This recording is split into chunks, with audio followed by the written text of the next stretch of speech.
Now in session for its regularly scheduled meeting of May 17th, 2012. I'm Joey Hargis, and I'll be presenting the cases for review in today's public hearing. At this time, I would ask everyone please turn their cell phones off or put it on silence or vibrate so as not to interrupt today's proceedings. The board would appreciate it. The procedure will be to introduce the case record on the screens here and also on the televisions there in the back by means of a PowerPoint presentation. We'll present any site plans, photographs, maps of the properties involved in today's cases, and we'll also support presenting letters that we have in support or opposition to a particular case on the agenda today. At the conclusion of our presentation, the applicant will come forward first and present their testimony along with any persons in support. Before you, the microphone stand, what you see is like mine. The red ring on the mic means it's the mic's active. There's a button on the table that says speak. If you'll hit that, turn your light on, make your presentation. When you get done, please, if you hit and cut the light off. If there's opposition to a case, the board will then hear from those parties opposed to a case after the appellant goes first. After the opposition, the appellant has a period for rebuttal. In the board's rules, the rules provide that cases without opposition, applicants have 10 minutes to present their testimony. In a contested case, that is case with opposition, the board provides 15 minutes per side. So if you have multiple speakers who wish to talk to the board today, please divide your time before coming up here. That 15 minutes is per side, not per person. Should the applicant wish to have a rebuttal period, they need to reserve some of their 15 minutes. All section numbers that are referred to today come directly from the Metropolitan Code of Law, which was adopted by the Metro Council. Title 17 became effective January 1st, 1998, and applies to the entire jurisdiction of the Metro government. I'll introduce and make a part of the record a copy of the zoning code at my station, and I'll dispense from reading individual sections unless the applicant or opposition requests that I read those sections. The code requires that these proceedings be taped. Therefore, it's imperative anyone wishing to address this board to please come forward here and address the board at the table. It should be noted that it's found if anyone's presented false or misleading testimony to this board that may have affected this board's decision, any approval may be revoked at a later date by means of a show cause hearing. The board will go through all cases set for public hearing today, and then after each case, the board will discuss and vote on that case. The board's vested with the power to act under Section 1740-180 of the Metro Code of Law. The code requires that 4 members of the 7-member board be present to constitute a quorum. The code also requires that you have 4 affirmative votes. I have 5 members present now, so you need 4 of the 5 members to approve your case, for your case to be approved. In the event we have a split vote, 3 members support and 2 are against, your case will stay on our agenda for the next 30 days. Those members have an opportunity to change their vote, and the non-participating members, which I'd have 2 today, can review the record and become eligible at the next hearing. In the event that I have a case where only 4 members hear it, and you don't have 4 affirmative votes, your case will be reset for a new public hearing. The applicant or any aggrieved property owner may appeal this board's decision to Chancery or Circuit Court within 60 days of today's public hearing. During that same 60-day period, the applicant may request a rehearing, or any aggrieved property owner may also request a rehearing. After that 60 days has passed, the board's decision is final, and no further action may be taken. If you're an applicant, your case is granted, it is necessary for you to come and pick up the permit for which you've applied. You have 2 years from today's date to obtain your permit for this approval to remain valid. Mr. Chairman, I submit that all cases were filed in order. All appellants were notified by certified mail as required by the code. All affected property owners within 300 feet were notified by first-class mail, and a legal ad was published in the Tennessean as required by the zoning code. And before I begin, the board does allow elected officials to address the board. Are there any elected officials present today? Mr. Chairman, I see none. I do have a few preliminary announcements. First is, I'd like the board to welcome the new zoning administrator to the meeting, Mr. Bill Herbert. Mr. Herbert joins us. The mic's yours if you'd like to say a few words. Thank you very much. I appreciate very much being here today, and I'm honored to take this position and honored to serve you. If there's ever anything I can do to assist in any way, please give me a call. Bill, welcome back to Metro. We're glad to have you here and take over the role of Sonny West, and we would like to once again honor him and remember him, and as we are in this room named in his honor, and hopefully he will continue the legacy that Sonny did so well for this city for many decades. So thank you for being here. No pressure. Thank you very much. Sonny was my mentor, and Sonny was my friend, and I'm deeply honored to be here. Thank you. I got to confess, when I first met him today, I thought he shook hands with me, and I just politely shook his hand and ignored him, and I thought, he usually sits out there, and I can't talk to people sitting out there, so I apologize for that. Now you're on this side of the fence, so glad to have you, sir. And thank you, and the Coach Department's glad to have him too, and I welcome as well. I also like to introduce our guest timekeeper today. This is Miss Sarah Hargis. This is my daughter. She's off today, and so decided for some strange reason to hang out with Dad. So y'all be nice to her. Well, Sarah, welcome. But I'm glad here. to have Sarah here. Welcome here too, and I'm sure you'll get a lot of time and comments from people that watch Channel 3. But thank you for being here. Mr. Chairman, and members present, the board does have a consent agenda, and prior to the board meeting, a member reviews the hearing and the case record, and if in their opinion the applicant meets the criteria for which for the application that they've requested, and they feel that testimony in the case would not alter material facts, they recommend that case to the remainder of the board for approval, and I'll enter into the record those cases that have been recommended. And if there's anyone here present opposed to the case, please raise your hand. Let me see you, and we'll pull it off the consent agenda and hear it in its regular order. And the first case recommended for the consent agenda is case 2012-50, the Metropolitan Government at Sevier Park, 3021 Leland Lane, requesting a special exception in the R8 UZO and Historic Preservation Landmark Districts to construct a new 16,207 square foot community recreation center. Is there anyone here in opposition to case 50? Mr. Chairman, seeing none, this special exception request complies with the zoning ordinance in all facets. It does comply with all items of the special exception, and Mr. Whitson, who reviewed the case today, recommends that case for consent agenda. The second case recommended for the consent agenda is case 2012-51, Core Development, OIC Belcourt 6 condominium, the owner of the property at 1700 Belcourt Avenue, requesting a special exception for street setback along Wedgewood to construct a new 3-story condominium development. Is anyone here in opposition to case 51? Mr. Chairman, seeing none, this case is also a special exception and complies with all the provisions of the special exception code and meets those. And finally, the last case, case 52, originally recommended, Member Taylor wants to discuss that case, and so we'll pull that off the consent agenda. A few questions on that one. And then finally, the final case recommended for consent agenda, case 2012-54, Family Dollar, located on Clarksville Pike, requesting variance in the parking requirements for the construction of a new retail building. Is there anyone here in opposition to case 54? Okay, we do have some folks here. The applicant's present for case 54? Okay, sure. I represent several neighborhood associations regarding residents. Oh, that's not that case. This is 54, sir. This is the case on Clarksville Pike.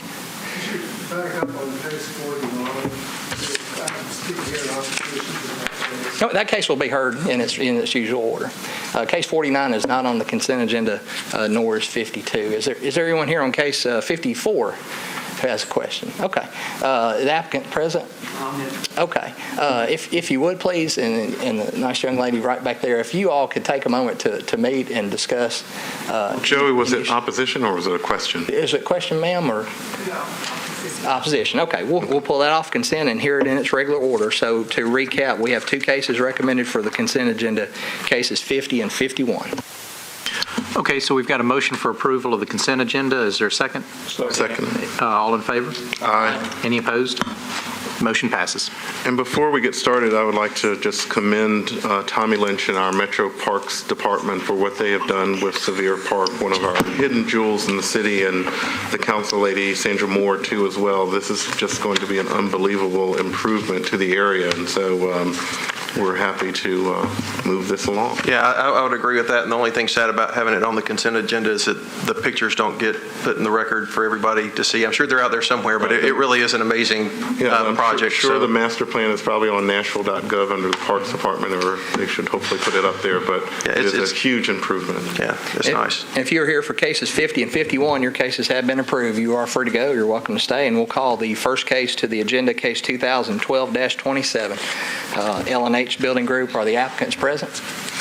All right, come forward. Is there opposition present to case 27? Okay, we do have both sides here. We'll have 15 minutes for each presentation. Let me step back to my desk and we'll show the photographs and slides and site plans.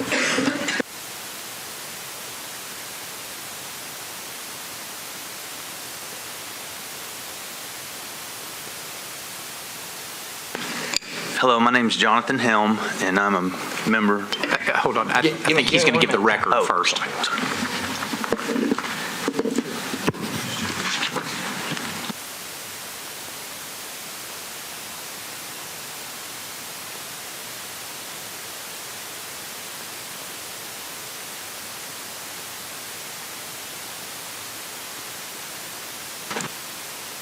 Okay, the subject property is located on 45th Avenue North, just north of Utah and south of Wyoming Avenues. It is in the RS 7.5 district.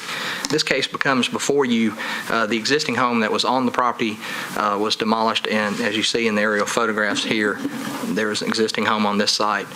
The request by the applicant is to reconstruct a home on the existing foundation. That former home there was legally non-conforming as to setback, and under Tennessee law and both Metro law, in the event of a grandfathered residential structure that's 1 and 2 family, they do not have protections to rebuild on the same spot. So once the building was removed, the new proposal has to conform to the setbacks as required by the zoning code. Those are what you see here, a setback required here of 20 feet. They are proposing 15 feet, 7'6" there, and then a rear setback required of 20 feet off the back property line, and it's 7'2" there. This is the subject property upon my visit to the site, and the neighboring properties to the across the street. This is directly across the subject site on the far right, and then the properties facing the rear setback line here. This is the adjoining property to the north, which you saw in the aerial photographs here. This is that back lot we were looking at. The upper left photograph is the approximate location of the new proposed home. And then again, the variance location is located here at the back. But this home, which you see here, is the parcel north of the site.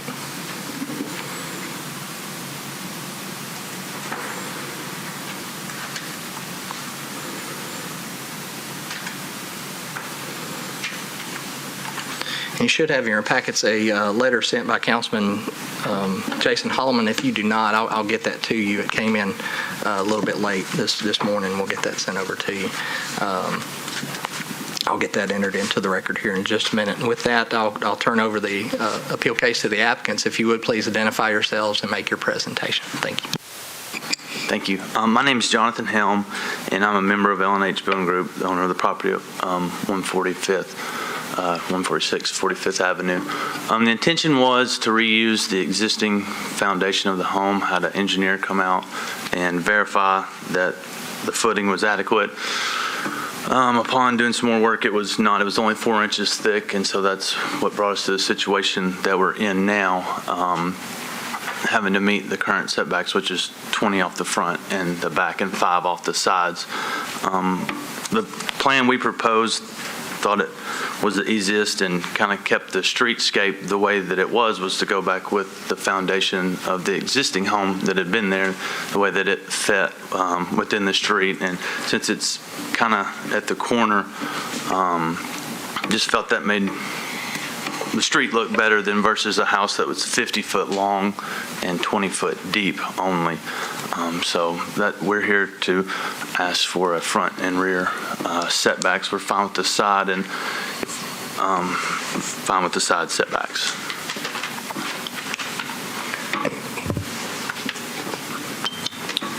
Can you tell us how big the house is going to be and how tall the house is going to be? The house will be 2,000 square feet, and it'll be approximately, to the ridge, approximately 30 feet tall. Thanks. No problem. I'm sorry, Joey, could you maybe put it the overhead view again? My two questions are going to end up being that it looks like it's a half lot. Is that the It's case? a 60 by 60 lot. Okay, and and most lots, I believe, in that area are 50 by 150. And the unusual nature of the lot is why we're seeking the variance. Okay, and it looks like the lot across the street It's identical. would It have the is. same And they dimensions. at some point got a variance, because theirs is within like 3 feet, I believe, of their back. Okay, do you know if they had a variance or whether they were grandfathered in or just, or, I'm not sure, but it appears to be something that was, the addition on the back of their home is a garage, and it appears that it was done within at least 5 to 10 years. So I would think they would come get a variance. okay, and did I understand, Joey, to say that you're going to have the same physical setback, not legal setback, but physical setback as the house to the north? Well, I'm not sure my north, but the, Well, it'll be the same as the previous home that was there, which is in keeping with the side setback of the house to the north. okay. It's kind of a very unusual street in the way that it's 45th there, the way that it's facing, I guess. Does the porch fit within the set, or within the original footprint, or is that? Yes, it does. Okay. And Chris, the drawing says that if you're talking about the building to the north, it looks like it's 5'8" approximately off the line, and this is 10'9" off the line. Okay, so, It actually steps back. okay, so the one to the north is 5'8", and this one's 10 foot something, okay. And what about to the street? That's what I'm trying to figure out, the 45th Avenue. I guess maybe we just don't know that. Oh, I see what you're saying, David. Thank you, David. I see it from the drawing.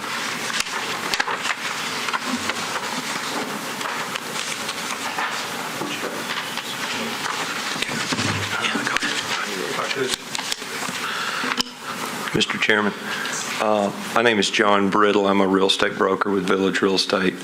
I don't actually represent Mr. Helm, but he asked me to be here since I spend a lot of time in Sylvan Park. Actually, there are literally dozens of these lots, Mr. Chairman, that face the side street, and they were all pre-metro, the majority of them, so I believe that, I'm not sure grandfathering is a legal term, but they're, in fact, the one across the street, if they came to get a permit to build to the same height we're doing, they would get that permit and they wouldn't be here in front of you. And if Mr. Helm had added on to that house and not torn it down, he would be able to do the same thing.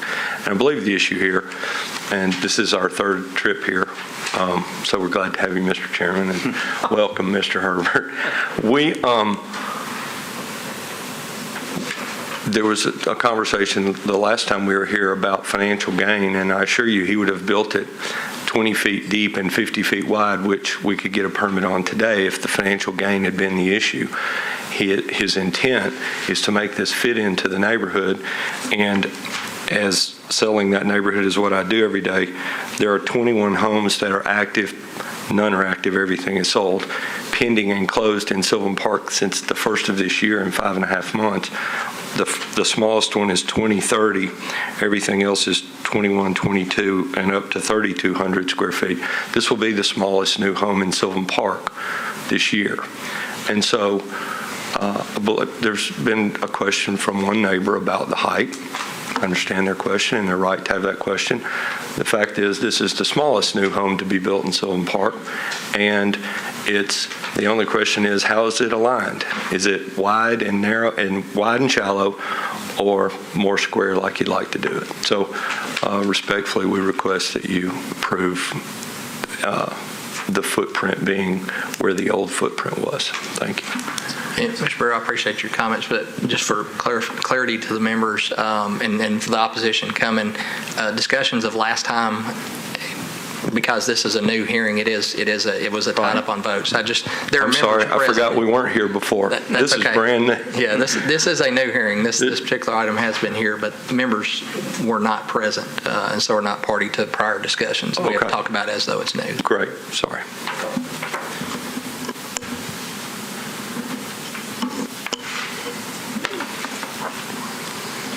Okay, and I'm sorry, I'm playing catch-up because I wasn't here for the last hearing that we didn't have. But Joey, am I understanding it correctly that if the foundation had been sound, they could have rebuilt on that foundation? No. Oh. This home, once removed, has to comply with the setbacks today, Okay. which I had them wrong when I first showed them to you, but they're right now. 20 foot is what's required out at the street, as well as the rear property line here. Okay. This is an alley, which is considered a side yard under the zoning code. That conforms. But once that home's destroyed, there's no protection on where it used to sit. Okay. If I may, if we had left the first floor or something that you deemed to be 50%, then we could have built onto that original house. Is that correct? That's correct. Yeah. If you had not damaged or destroyed that home more than 50%, then it is vested where it's at.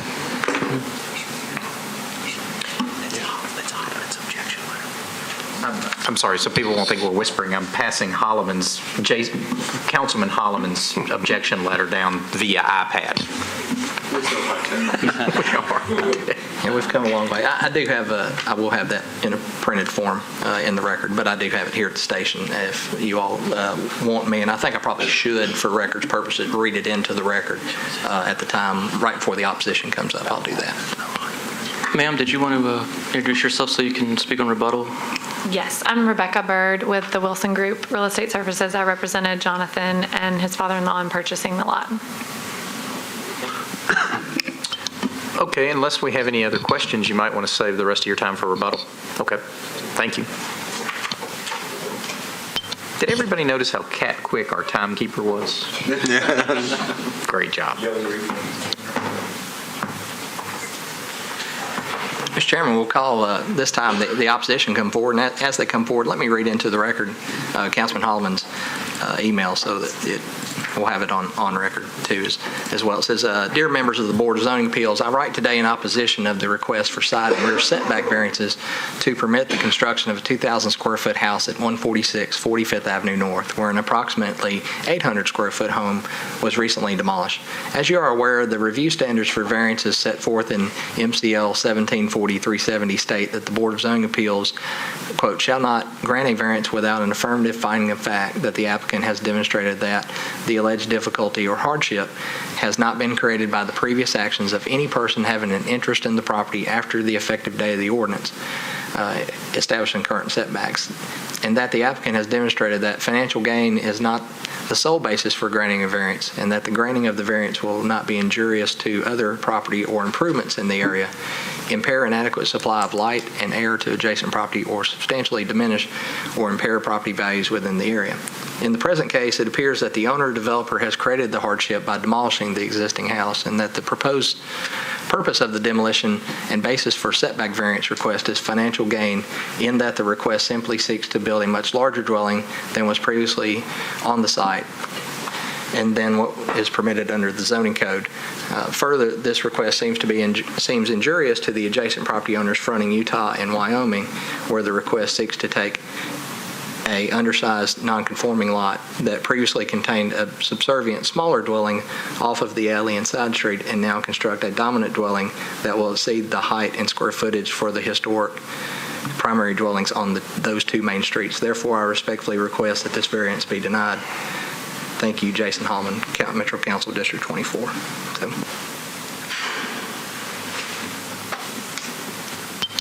Okay, would you like to introduce yourself?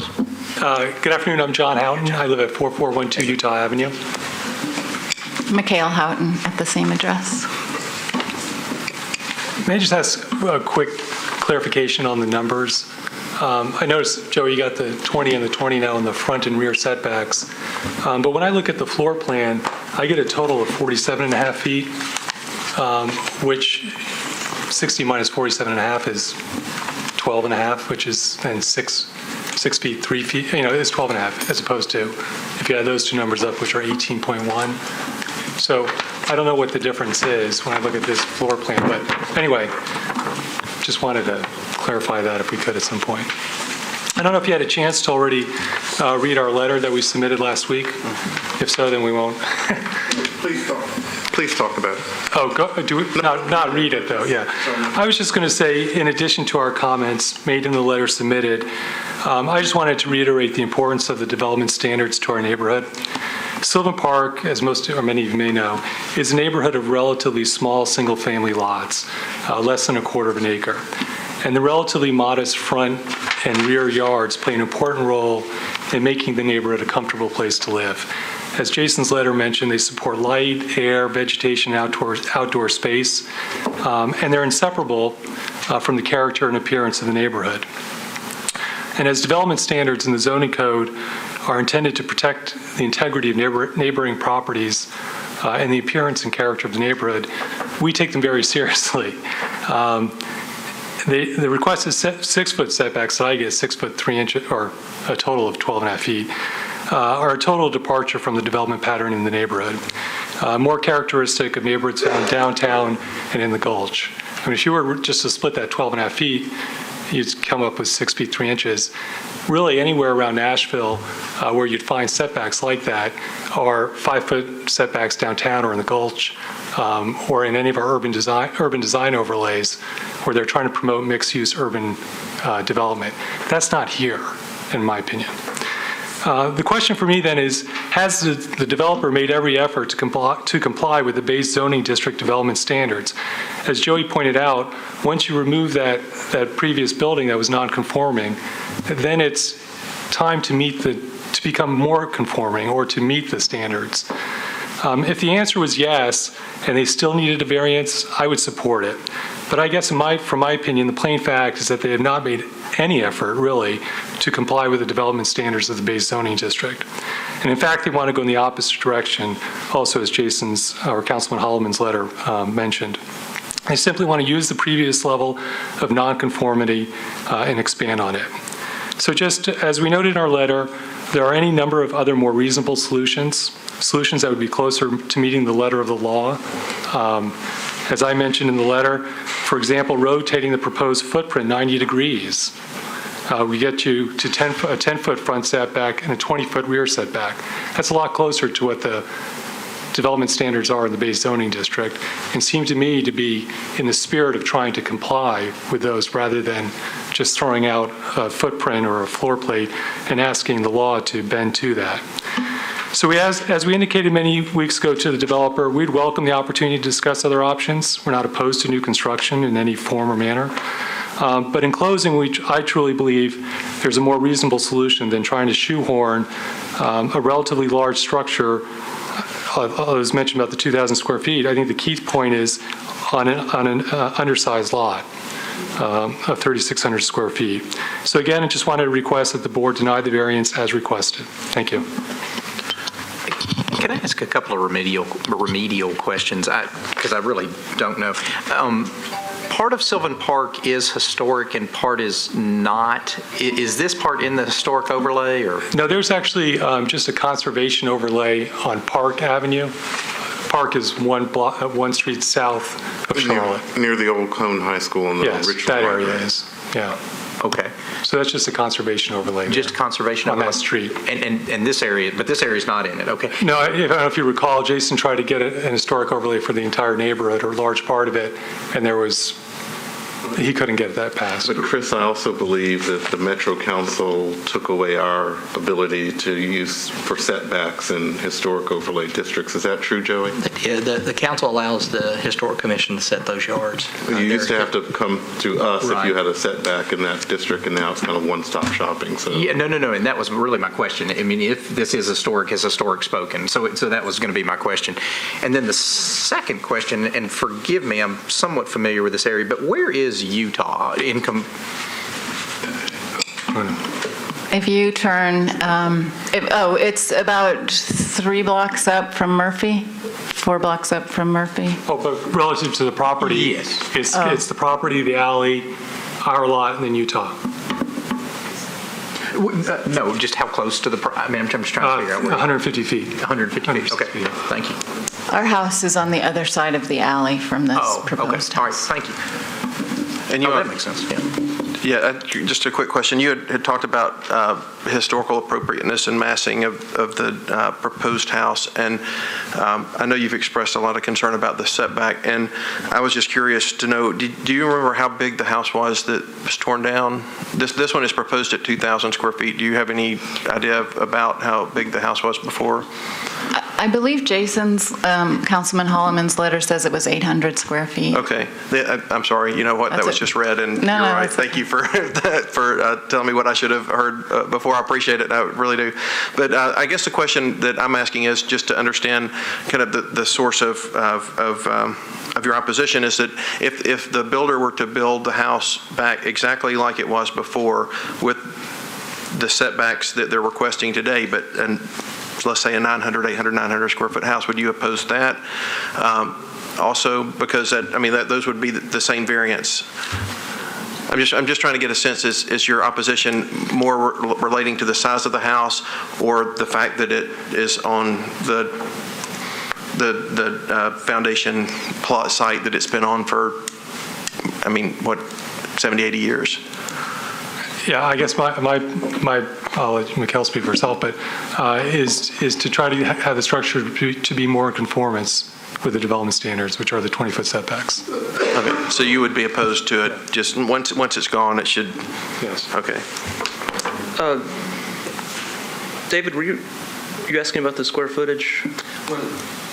I think it was 800 square feet. This one is proposed, they said, around 2,000 square feet. Well, if it is the same footprint, this is 1,000 square feet. If these measurements are correct, it's the same footprint. Yeah. The old house would have been 1,000. Maybe that's with the porch. I don't know. I know just Jason. the square footprint, and we can ask on rebuttal, but and if it's 2 stories and it's 2,000 feet, then it's 1,000 foot footprint. Also makes sense.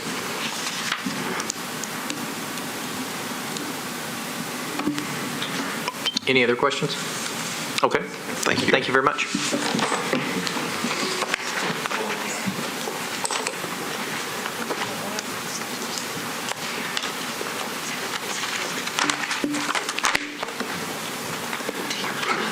Mr. Hargis, do you mind showing us the drawing?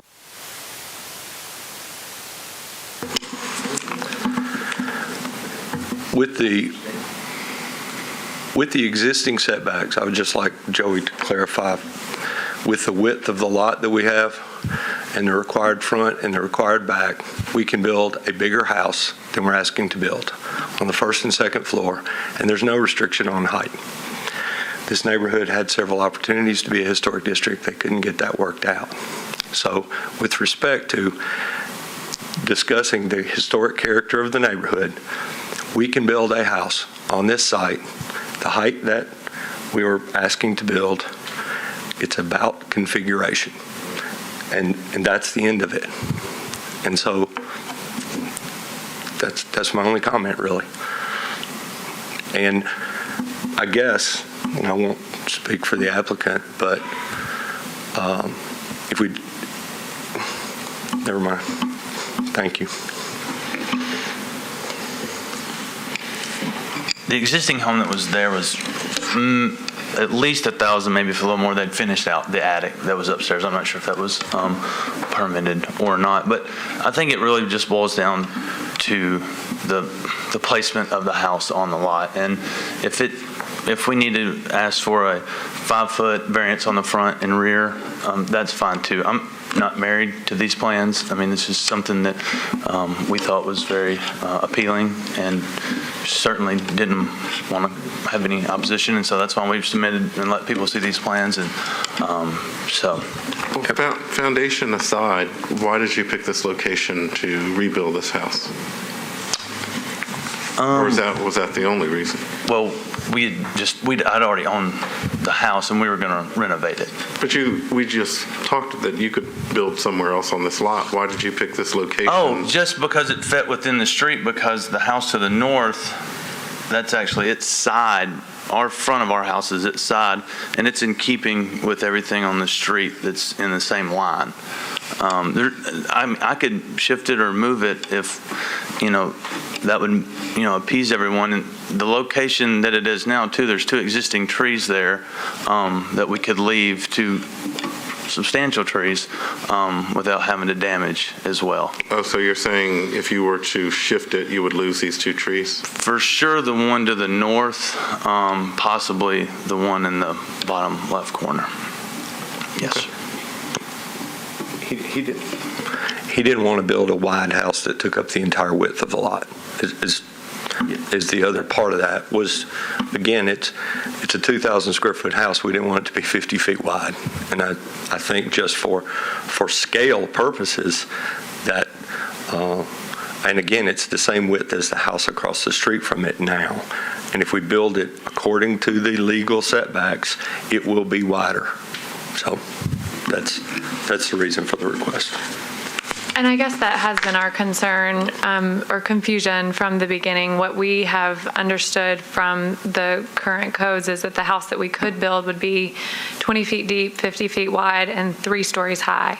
And that is not at all in keeping with the neighborhood, and we never had any intentions of offending anyone.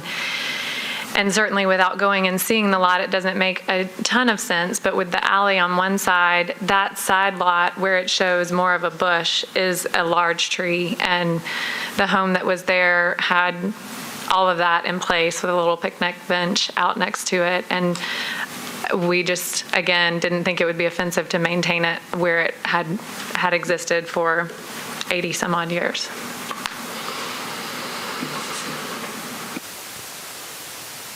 So your true hardship is what precisely?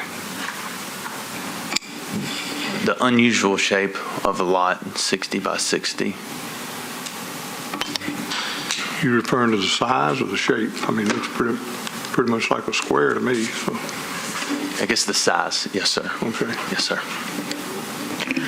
I guess I still have a question about that, though, because if the purpose of this committee exists to make things look like their surroundings, I don't understand how a 20 by 50 house would. That's not the purpose of do this that. committee. Some would argue that's the case with the Historic Zoning Commission that have rules, but our case is to give variance or not give variances based on hardships. And so that's what. If I may, the house directly across the street has a nearly identical setback that we would have if we got our variance. And this lines us up with the sides, within a foot, I believe, of the houses on our sides. So how important is keeping that tree? I mean, you obviously had the footprint, and that's why you had the footprint there. So that's the reason you decide to build there? Well, and then it still leaves the side yard, I guess, to the north there on the lot. We won't. No, go ahead. We won't have a tree if we cut that tree down. And to answer your question more fully, ma'am, this board is empowered because state law gives us the right to grant variances based on hardships that are either the size of the lot, shape of the lot, topography, creeks, NES, trees. So we can't give variances unless we have the hardship. So we're not being sticklers. That's just how we're empowered. If we could look at the aerial one more time, that looks like a shrub there, but you can see the size of the tree. It takes up that whole half of the lot, the whole northern half. So that, in fact, is the hardship. And so in relation to what you just said, Mr. Whitson, would not just the size of the lot be our hardship? I would not presume to speak for all the members. I just know the categories, and the categories are topography, shape, size, trees. Yeah, well, they just mentioned trees. Yeah. I'm just trying to give them the categories. So it's a combination of existing conditions, and we're here to help with things you can't control and things you can control, and it tells us we can consider this, and then we can't consider that, like financial gain. It's not a whole checklist. We don't have to find everything, but there are facts that we do have to find. Can I ask a question? Can the applicant decide to change that setback here? Well, that's a Joey question. If you do, then you it's can just kind of reduce your variance. You couldn't increase your variance. You couldn't go the other way. If he agrees to decrease his variance on the front by 5 feet and back it up 5 feet, if that makes it any easier. Well, backing it up I'm sorry. creates I another meant- setback issue. No, I meant leaving the back wall. In other words, if he takes 5 feet off the front of his house, he can add a little bit to the north side and keep the size the same, but we would have backed it away from the right-of-way 5 more feet. So the street setback would now be 15.9. 15.9, so you're asking for a 4'1", okay. Yes, sir, And instead the- of a 10-foot variance. And the rear would stay the same? Yes, sir. Okay. That's your decision, but are you sure you can do that with the power lines? And are you sure that this is a buildable area? It looks like you're pretty close to the power line now. I don't know if there's an Thank you easement for that or not. Thank you for that question. We're willing to redraw this house, and we've had multiple opportunities to have discussions with the neighbors, and I gave them my card. I've not heard from them. We haven't seen any option, and so we've already offered to make it a couple of feet shorter, and now we're offering to back it up. So I appreciate that. We can redraw it a little bit if it makes it more palatable to this board.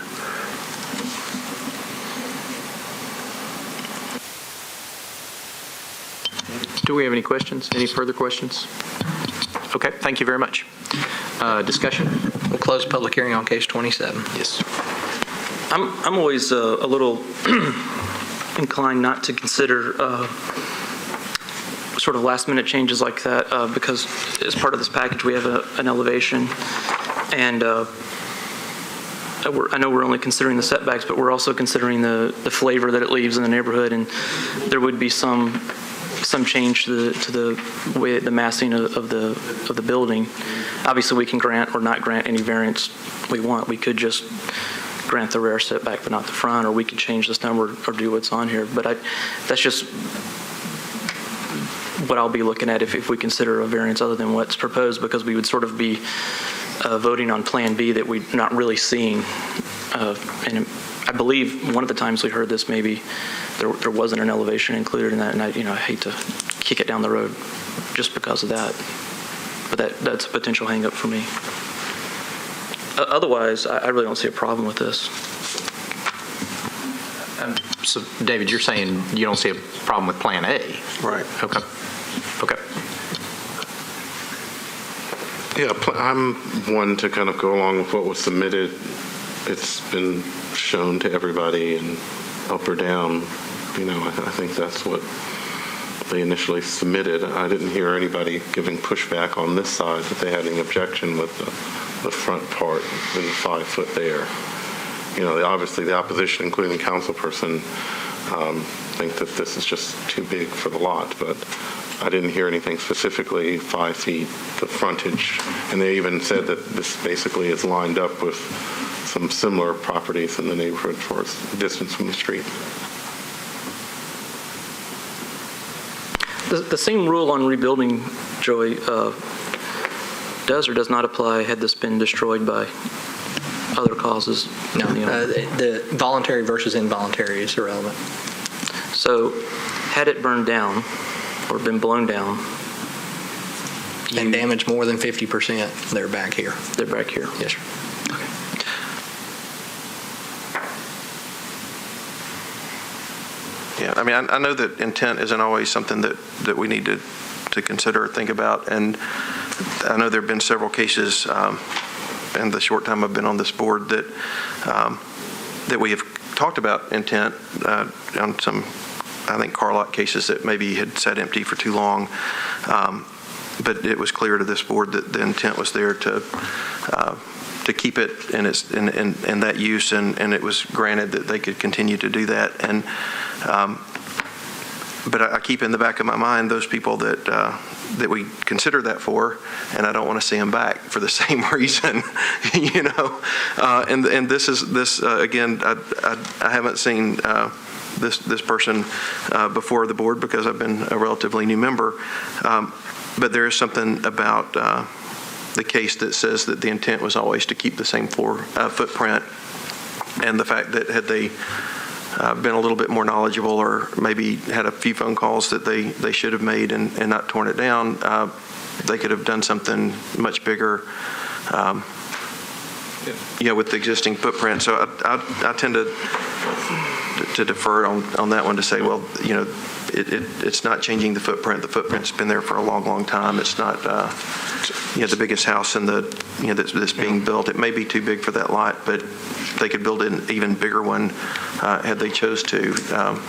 I do think the tree is a hardship, and I've gone on record before saying that I do think that if you cut a mature tree, that I would be inclined to be lenient in the variance to protect the tree.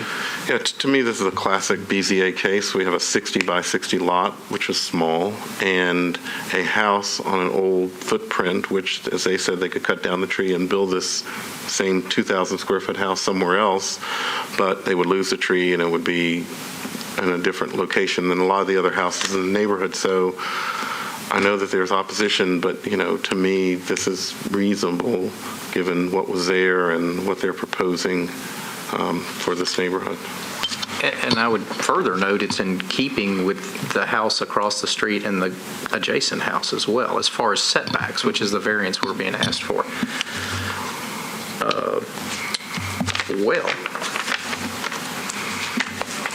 Dick, would you like to speak? Or I guess we are empowered to alter the setback if we want to. I mean, we may ask for but excuse me. But we are empowered to grant a setback if we want to, rather than, if they said they were willing to go to an additional 2 feet or whatever that was, rather than change their appeal, we could grant a variance based on the 12 foot or whatever they were. I'm not saying let's do that, but we could do that if we wanted to, I believe. But I agree that it's a small lot, pretty restrictive. It also has the power line there that could be a bit of a hindrance as well. So, yeah, I think it meets the hardship. Okay, I'm going to make a motion, and the motion is I move that the board approve the variance because all the requirements of MCL 17.40.370 have been met, and the board finds that the unique characteristics of the property are the small size of the lot and the mature tree to the north, and the precise hardship is small size of lot in comparison to neighbors and the mature tree. I'll second. We've got a motion, we've got a second. All in favor? Aye. Any opposed? It passes. Case is granted on a vote of 5-0, and we'll call the next case, case 2012-49. Wynn Mayant is the appellant and owner of the property located at 2017 Belmont Boulevard, requesting a special exception in street setbacks in CL and UZO districts to construct a 14 by 31.5 foot addition to the front of the existing PM restaurant. Referred to the board under section 1712.035 A and D, the applicant has alleged the board would have jurisdiction under section 1740.180 item C. The applicant is present.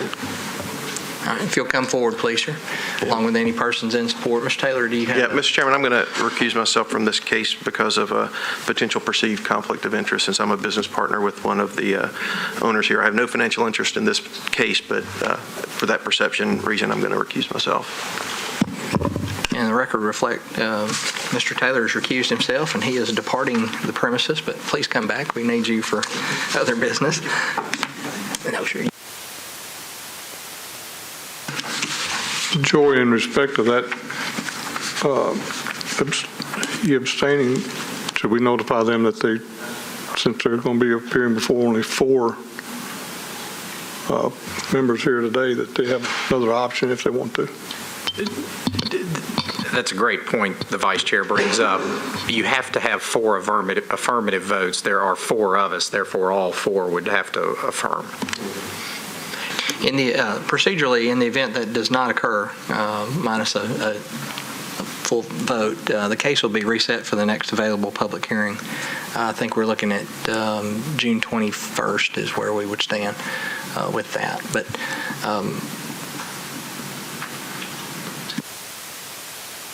we're not discouraging you from presenting your case. It's just occasional at all. We're not discouraging you. It's just mathematically, if you see somebody frowning a lot, you might want to think about withdrawing and coming back the next meeting. It's just a friendly heads up. I think it's a welcome one.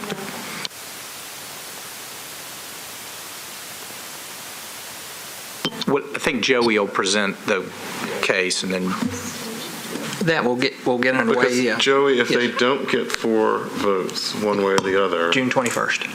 and then we would have to, it would be on the next BCA. It'll be on the next available public hearing. So I have to go through the notice cycle again, send out letters, post signs, that part. If they withdrew their case and refiled, it's the same. It's the same date. Yeah, so you're at the same spot either really, path, so. you really don't lose much by going today unless you get 4 no votes.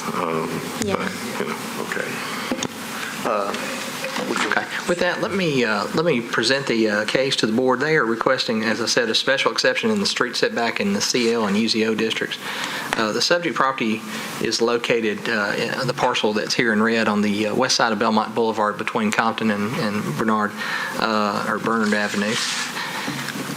This is in the CL district. Subject property you see here, and you notice on the aerial photograph the covered area which exists today. Our records indicate that no permit was obtained to construct that covered addition which you see here today. The applicant approached our office to take out a permit to replace and I believe enclose this area. Correct. Is that correct? And upon our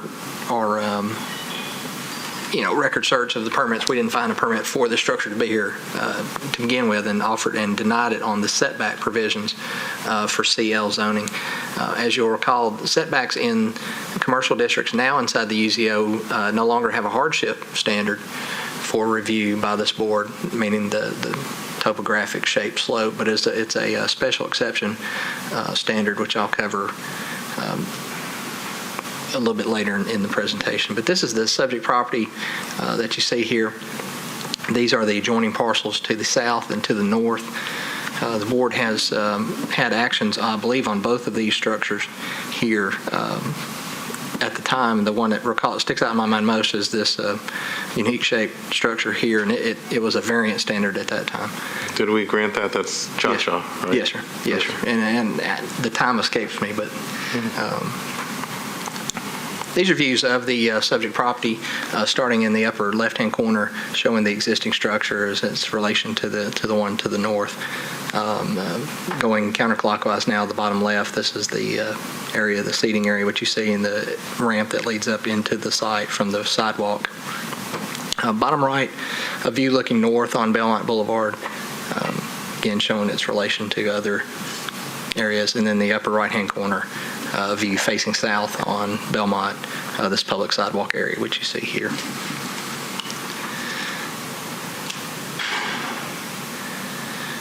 These 4 photographs are probably the best. I'll leave these up. The proposal, which you see, this is the site plan for the development. They are requesting essentially to be at 39 feet from the center line of Belmont for an overhang, and then the actual structure itself. I want you guys to clarify that, if you would, for the board. The 2 notes that show here, requesting 45 from centerline addition to the wall, and then an overhang. Overhangs are permitted to be 2 feet into the setback, but what I can gather from this will be a 6-foot projection off the building wall, so it's counted as setback. So not to confuse you guys, you're really looking at it to this 39 foot from center line, because this overhang is more than 2 feet.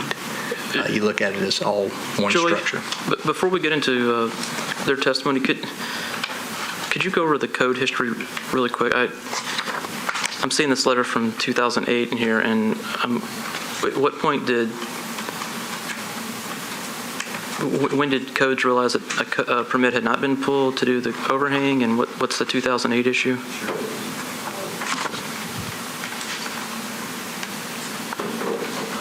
Am I asking that question correctly? I understand what you're looking for. Let me pull up our permitting program.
This is good television when a guy forgets his password that he just changed this morning. So I'm so sorry, y'all. See, we need the Channel 3 test pattern. We have the Metro seal.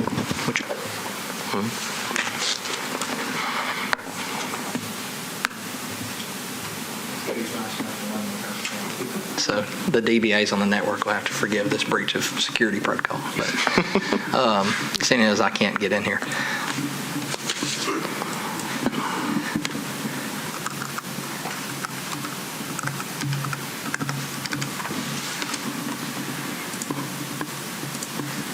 Our RFS system is the request for service. This is our complaint-driven procedure. The one I've got that's showing on here is there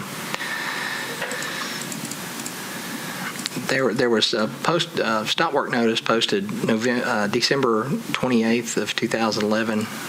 I don't know the nature. This was a greenhouse being built in the backyard without a permit. That structure was removed and brought into compliance by being removed. You'll see the inspector's note there, everything removed. The most latest request that we have listed in the list would be the 2012, and this would be junk, trash, and debris on it. So I don't have a complaint on the structure per se. I believe the testimony when they came in to file for permit this time for this edition, our zoning examiners discovered I can find no permit for the covered area that you see here. On the photographs themselves, the area which you see here, and I don't want to confuse y'all, but we're talking about what I would call this carport covered area. This glass enclosure area does have permit for. I do have records of that, but it's this covering here I have no record for. If you're seeing my arrow there. So what's this 2008 issue? I don't have one in 2000. I don't have a complaint on this property in 2008. Well, this is an appeal case 2008-005.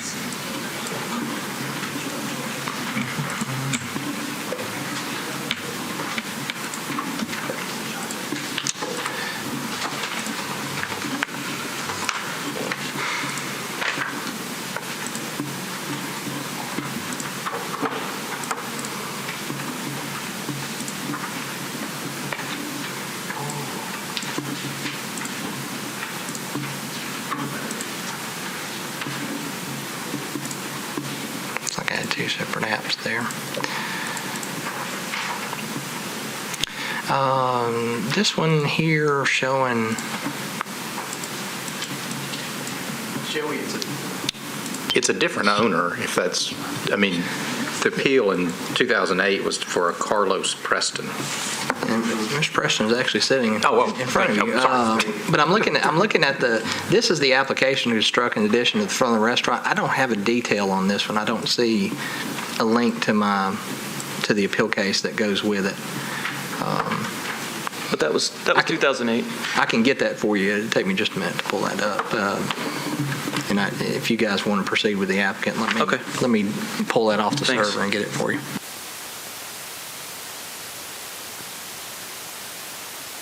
Okay, if you'd like to go ahead and start presenting, feel free. Thank you very much for having us here. What we're trying to do here is, since we had the hailstorm on March the 2nd, it destroyed all the skylights in that carport awning that's in front of PM Restaurant. And that's when Miss Patty Mann called me and see if I could help her, since I've helped her build chachas in parts of PM Restaurant. For the record, we didn't put the carport up there. But what we're trying to do here now, I have Tim Curtis with me. We've done drawings on this, is to try to conform with the street, since she already had an overhang in front where people sit and eat and dine there all day long till night. We thought we'd try to do something that was more conforming to the street and put the garage doors, that type of thing, the handicap ramps proper, and make it more attractive since it needs to be repaired.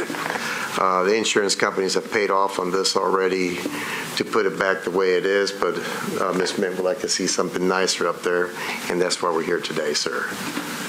And we have drawings to show, and we've submitted, I believe, copies of drawings, pictures, and just everything that's required by codes for us to do for you.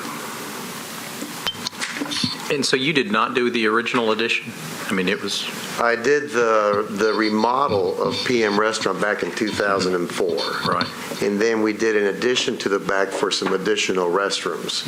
And we did a cooler that we elevated on steel post. And that was sometime around 2007, 2008. So what we had to do with the bathroom, we had to show, I believe the appeal that Joey's looking for had to do with the bathroom and the setback from the side. And that's where we had to go to the fire marshal and put 1 hour, 2 hour walls, make sure that everything was fireproof and that the neighbors were okay with it, that we were doing the 5-foot setback. And that was what I can recall of that.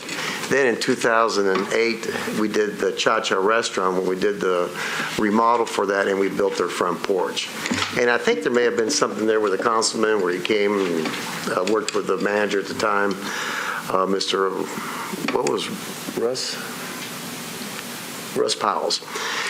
He had helped with that. I did not attend that appeal, though, but there was something to the Cha-Cha restaurant in effect of that front area, which is enclosed with porches and all. At the same time that they were working on the restaurant next door, which is now named Chago's, a Mexican-style restaurant.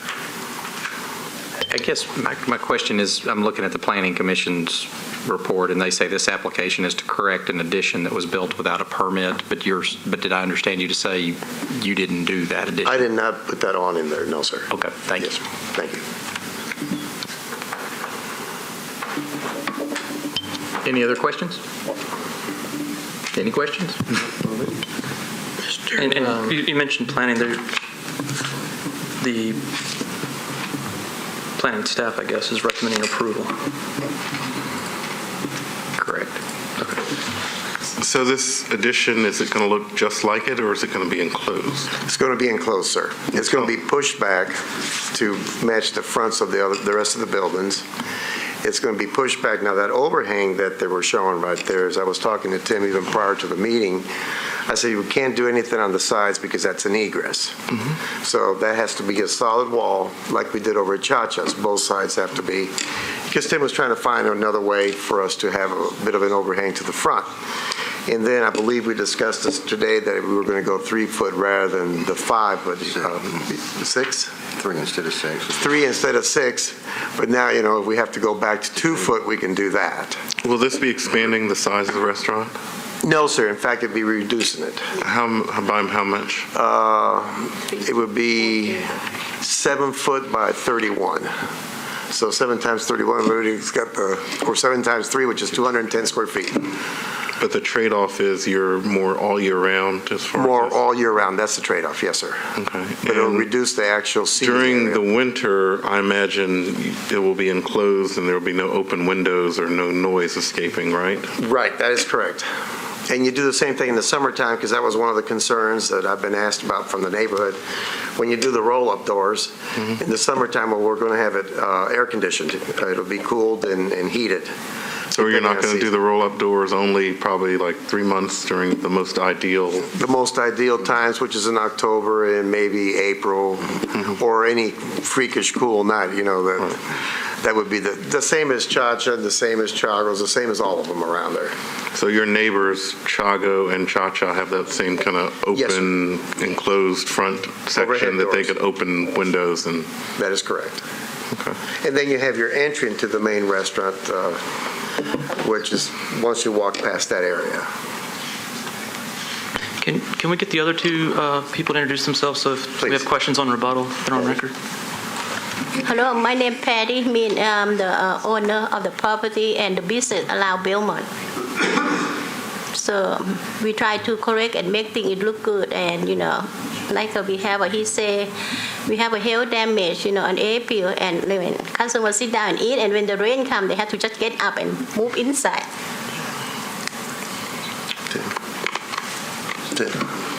There you go. My name's Tim Curtis, and I'm helping him with the architectural work. And it's a small addition in the front, and it's going to look a lot better than that awning. And we have some other architectural designs that are real nice. They're not part of these plans, but we want to make the restaurant look really good, like the other restaurants, and have additional indoor seating in the front. So.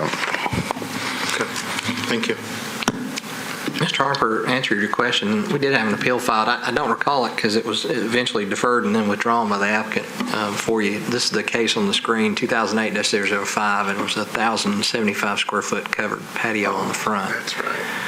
That was the patio facing the Sterling Apartments. Yeah, that's what I've got here. Now, I've also got another 2008 case that came later in the year to use a portion of that restaurant for seating area, and I think that's the area that was granted by this board in 2008. That was in November of 08. The seating area that he talked about to the side, along the sideline, that's the one I remember that's on the screen here, but the one before I just show as being deferred or withdrawn.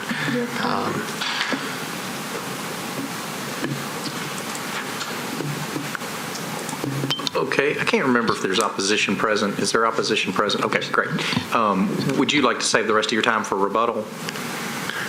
Yes, why don't we do that? Okay, sounds great. Thank you. That's it. Thank you. Board now hear from those parties opposed, and as the applicants leave, if the opposition will come forward. Any other parties opposed to the case? Okay. Sir, you'll have 15 minutes to present your testimony. Please come forward and identify yourself. Thank you for your time. My name is Keith Summer, and my brother and I own the adjacent property, Sterling Court Apartments, which is just south on Belmont Boulevard.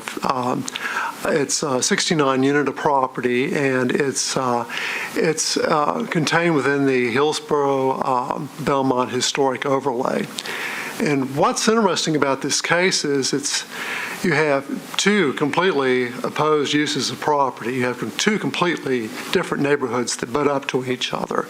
You have a commercial restaurant bar strip adjacent to a multifamily residential property. And approximately 18 apartments back up to the PM restaurant property. So you've got 18 bedrooms back there. The distance from our building to the property line is approximately 4 feet. And I know when the present owner bought the property, I've forgotten years ago, there were some variance requests. We didn't object to those. We wanted to be good neighbors. One request was to build I guess it's a fire entrance, fire escape ramp on the side of the building. We went along with that. That entrance eventually became a deck, eventually became a covered deck built out to the property line, approximately 8 feet from the bedroom windows of apartments in our property. It's been, fortunately, when that was approved, my understanding is codes designated that as a kind of a fire exit area with no seating. The owner of the property put seating out there. It became a bar restaurant area. We objected. Eventually, they pulled the furniture off of that. Now it's a smoking area where we have a rain of cigarette butts coming down on our property. So I'm whining right now, but they put in outdoor speakers. It's supposed to be quiet after 10 o'clock. We've had to make complaints to the police up to 2 in the morning where music can be heard halfway across our property. There's a lot of trash that lands on our property from the patrons using the restaurant where it butts up to the property line. And I guess our concern is, PM Restaurant is there. It's a late night bar. It's a late night restaurant with music. There's nothing we can do about that. But what we want to do is make sure that the situation does not get worse. As I found out yesterday, the carport expansion in front of the restaurant was not approved by codes. We always assumed that it was. They were talking about actually retracting the eating area of the restaurant. Yes, they are retracting it, considering that they built something that wasn't approved to begin with. All I can say is we're just very, very, very much opposed to this expansion. We feel it will hurt the quiet enjoyment of our residents and our property when they're trying to sleep in their bedrooms or use their balconies on the front. And we just, please request that you turn this variance down. Thank you for your time. Any questions or? You mentioned in your letter that 90% of your residents are non-students and long-term in nature. Yes. Tell us about who lives there, and because that surprised me. I would have thought that, given your proximity to Lipscomb and Belmont and Vanderbilt, that you would be a lot of students there. No, it's and there are several reasons. One, if you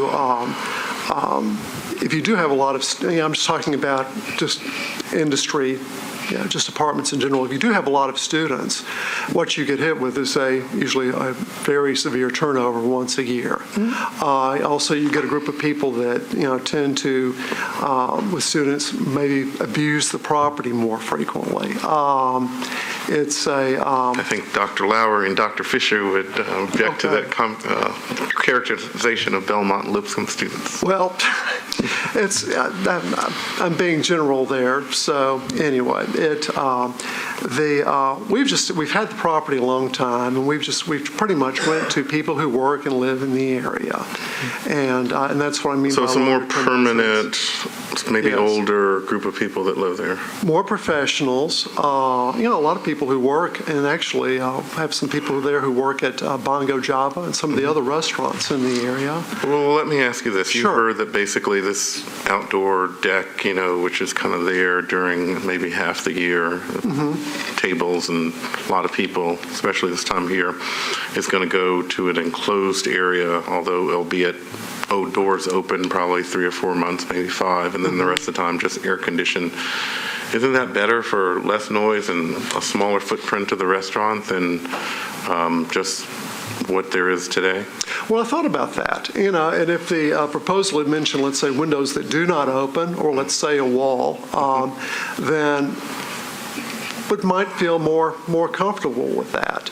It's just that, when you're talking about garage doors, the idea is whenever the weather's nice, you have the doors open, and it's and you can have open windows, you can have noise, and still get better protection from the weather. Right. I'm just concerned that this will add to the problem. Also, I didn't mention this also, there's a severe parking problem in the area. We have a problem with students parking on our property. We have a problem with restaurant patrons parking on our property. When you say your property, where behind, we were looking at this overhead, that lot right there? Just south of the subject property, and you see the large U-shaped building right there. That's your lot in the back? Yes, the parking lot. For your residents? Correct. Okay. And it's I think recently, aren't they doing valet on the street now, at least in the evenings for these restaurants? Okay. I don't know. But anyway, we've gone along with variances before. Our experience has been bad, and we're just opposed to future expansion of the Have restaurant. you talked to the owners of the restaurant personally? Or No, like that? I haven't. Okay. Would you be more inclined to go along with variance if the side of the addition were not open at any point? Like Yes. only the front street side, maybe? Yes, I would if something could be done to address the side deck adjacent to our property. We have pictures, and I don't know if you supplied them or not, but there is, I think, a picture of what you call the side deck in here. It's kind of near the area where the ramp goes. Is that what you're talking about? I don't know. I don't think I sent that particular photo, but Is that what you're referring to as a side deck? it's behind that, actually.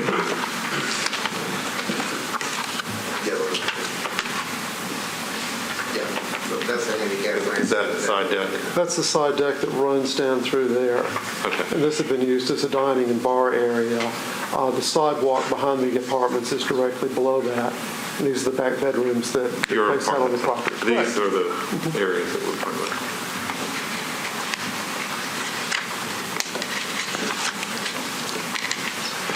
But I guess this is a good picture to show the close proximity of the back of your building to this kind of almost, little breezeway between the two buildings here with this ramp. Yes. That's the part that you're talking about. don't know if you saw CBS this morning. On Sunday, they had a thing about restaurants, and they actually talked about opening doors and how that is just so good for business. It kind of attracts people in and keeps them in there. But again, it's just, the problem is if this were in the middle of a restaurant strip, or it's just a different area. But the problem is that abuts, it's a residential property. So how old is your there's no buffer. How old is your apartment building? It's over 100 years old. It was built in the early 20th century. Really? It's probably background is probably one of the first buildings construction in Nashville where they used concrete slab and pillar construction and brick supporting the outside walls. And so it's challenging property. Sure.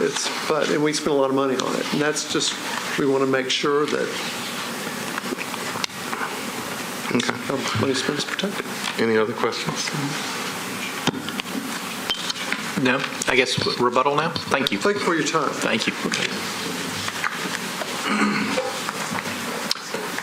Rebuttal time, if you'd like.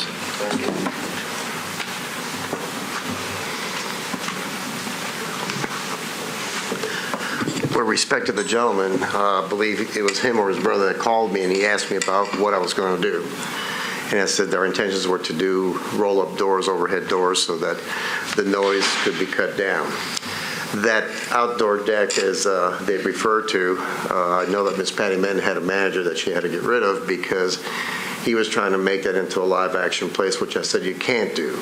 I was asked by the fire marshal in 2004, 2005 to build that as an egress from front to back. The fire escape, I was asked by the fire marshals to put it in from the second floor and build a staircase, install all the wired windows, and make sure that all the materials that I was installing were all two-hour proof, or fireproof. The wall that's alongside that separates the building in the 5 or 6 or 7 foot, the gentleman may be right, maybe only 5, I think it's a little bit more though. That wall had to be a UL listed wall. That's a 4-hour wall that I had installed there in order to be next to that building. One of the things that could be done for this walkway, because that is a walkway, that is an egress from front to back with a fire escape from the second floor that was mandated by fire department. And what can be done, we could put some side panels on the wall like you would do a buffer as you do on a highway to maybe help reduce the sound. I'm sorry for the location of the apartment for the residential units. It's been there 100 years. To my understanding, it was one of the first in Nashville who built a complex like that. It's a very nice complex. And of course, we're going to do everything that we can to help. As we are doing now with one of the freezer coolers, the motors, we're putting insulating barriers. And all that we could offer is to put a barrier in the passway or where we have an exit. It's not a place to put tables. I've covered that issue in the past, and I've made sure that they don't do that because my name is on it. And I don't want my name tarnished because the manager wants to add additional seating. Ms. Patty Minton is trying to do everything that she can now to help and clean it up with the situation that happened with the hailstorm. They gave her the notion to move forward and do an enclosed area. I believe it's going to be a good area. All the glass is insulated. It's a little less than maybe 2 months out of the year, 2.5 months or maybe let's go to 3 months that it will actually be open, depending on how the weather is doing. This year we had great weather. I mean, we could have been open from January. Next year we might be shut down all the way till May, depending on the weather. We don't know that. But I know that Ms. Minton's tried very hard to clean up the area. She's had us in the neighborhood, cleaning up all the houses. We've been working very hard. I've had a lot of people removing things. We've been tearing stuff down, building new walls up. So she's doing her best to make sure that everybody's happy. We had an open house meeting. We invited everybody. I have a book there. One person signed the book. And, if you have a complaint, bring it forward, because that's why we had all these letters to mail out, to touch base with the folks, to offer them something. And when I get a phone call, I'm under the impression that the gentleman is going to be okay with it, but we can do some things that'll help us, such as putting some buffer wall along the side that'll help break some sound. And of course, nobody's going to sit out there and drink cocktails. Now, whoever sits out there and decides to have a very loud conversation with somebody, well, that can't be helped. That's something that happens in any business. You have commercial, you have residential side by side. Berkeley Allen is the council person for the area, I believe. Have you had any discussion with the council person? No, sir, I have not. I have not. Okay. So are you making the offer on behalf of the owner to put in a buffer? Yes, sir. That obviously is going to have to meet codes and everything else along those lines? Yes, sir. And we'll probably have to have a UL listing for it as well, so we'll have to bring an engineer to do that. That's what we had to do with the wall. Okay. And your offer is that to be a permanent wall, not open 2 or 3 months of the year, the sidewall? Well, that would have to be a permanent wall, sir, based on what's happening here right now with the conversation. But you have different levels of covered area for people to get through, so we have to decide what's going to conform. Do we go 6 foot? Do we go 7 foot? Make sure it ties in, because it'll be open over the top, because of the different levels, because of the fire escape system. So you have different cover levels that'll take you all the way to the rear if you had to run that way in case of an emergency. One of the things that Mr. Curtis and I have discussed, I told him the right-hand side of the building, I don't want anything there. I just want a solid wall. I want egress from the street, down the staircase, to the back. And that's one thing that I am, as a builder, very concerned about safety. The side of the building between your property and his property? Both sides. Both sides? Okay. Yes, sir. Both sides. And we've had it happen in the past on Belmont, where we've had emergencies. People just go on, walk down, walk through. You don't want to put anything in the way, any impediments or any obstructions where people can't get through. And I mean, well, to me, that I wouldn't do. I like for everybody to be able to get out, run out, go scream and do whatever you have to do, but let's get you out of here if we have to. Any other questions? Okay, great. Okay, close. Thank you very much. Close the public hearing. Close the public hearing on case 49. Discussion.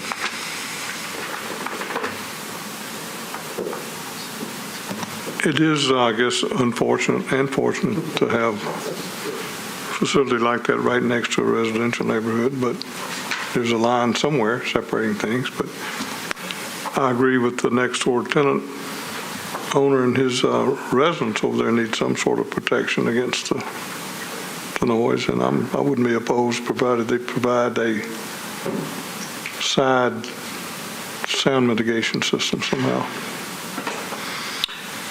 I mean, I will note that planning is in favor of this, and I agree commercial next to residential is tough, but that's kind of the growing trend of mixed use everywhere. But I do think the landowner's making a nice offer to put up a sound wall through there to do what they can to prevent it, so I think we'd be wise to take them up on that.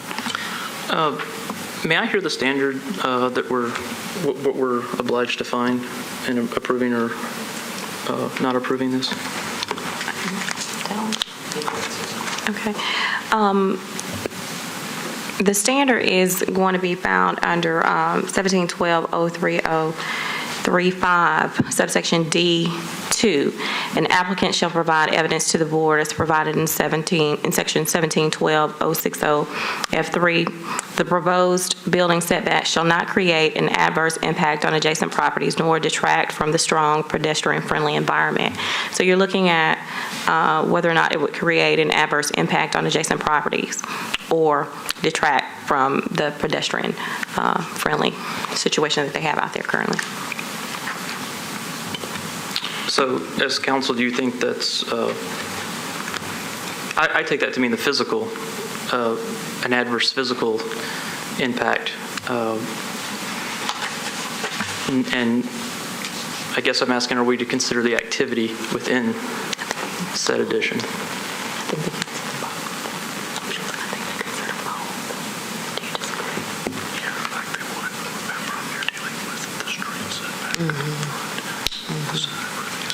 Right.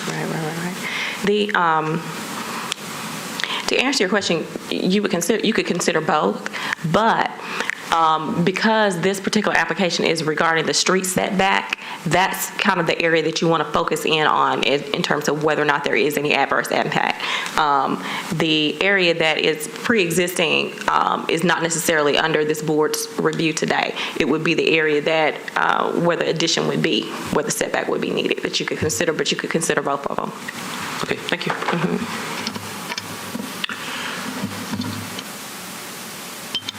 Well, I personally would agree with the Planning Commission that it does meet the requirements of 1712-035. Nevertheless, I think we've got a landowner trying hard to please another landowner, and it's a fairly difficult situation, and we ought to take them up and put our own condition on it, whether planning suggested or the otherwise.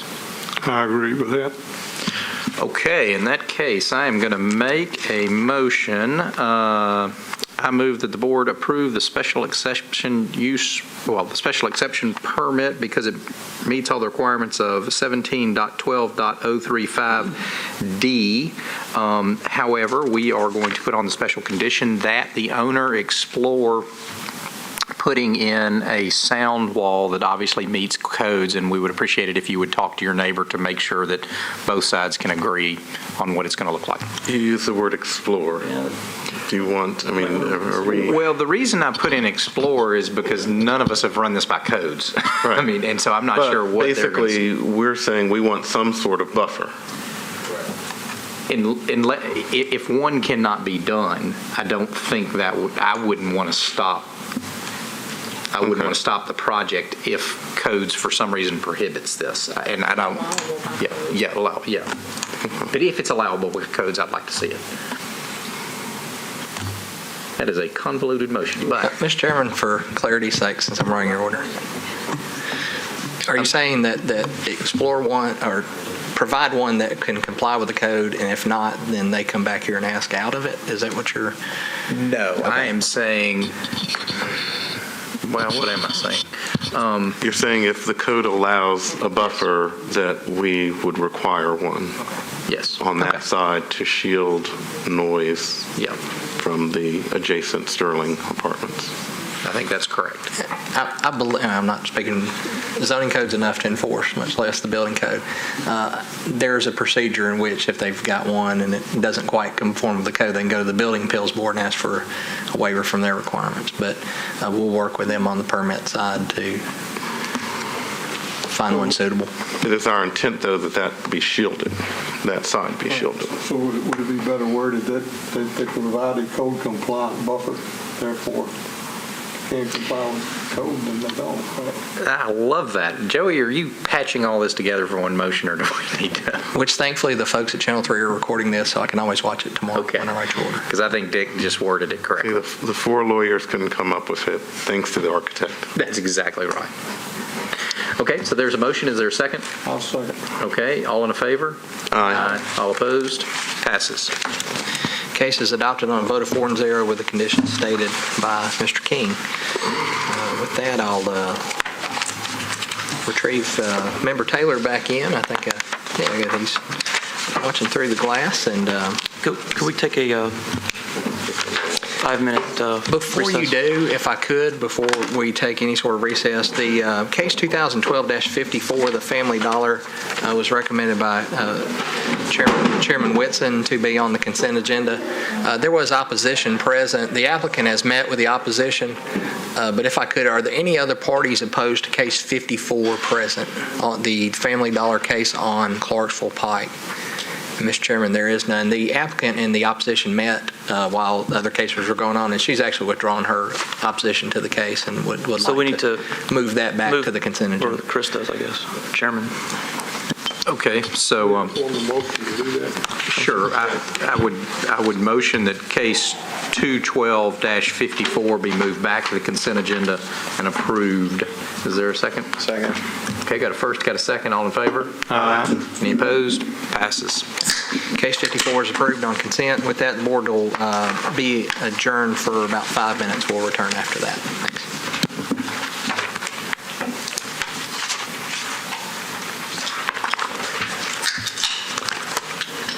Mercedes needs one retire. Just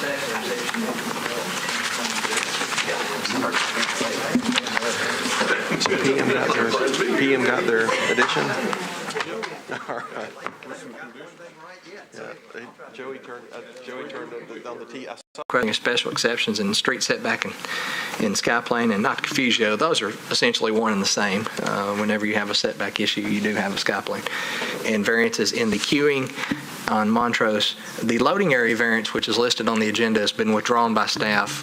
Traffic and parking is permitting on-street loading area by signage, so that eliminates the need for a variance there. So you have a special exception for street setbacks on both Montrose and 12th, and a variance in the queuing requirements in the parking lot. Let me go over the, this is the subject property located at the intersection of 12th and Montrose. Sweetbriar is the intersecting street directly across from the site. It is in CS zoning. This is the subject lot, the former landscape center that was located on the site. The site's currently vacant as of now. And this is the proposed application by the appellant is to build in the agenda says a two-story building. I apologize. That is a three-story building that's listed there. As you'll see on the site plan, 3 stories. On the site plan, you'll notice a dashed line that runs across the parking area and across the front of the building along Montrose, and then along 12th is a 15-foot setback. That is a setback required by the zoning code. Now, the setbacks for commercial properties was recently amended by the City Council.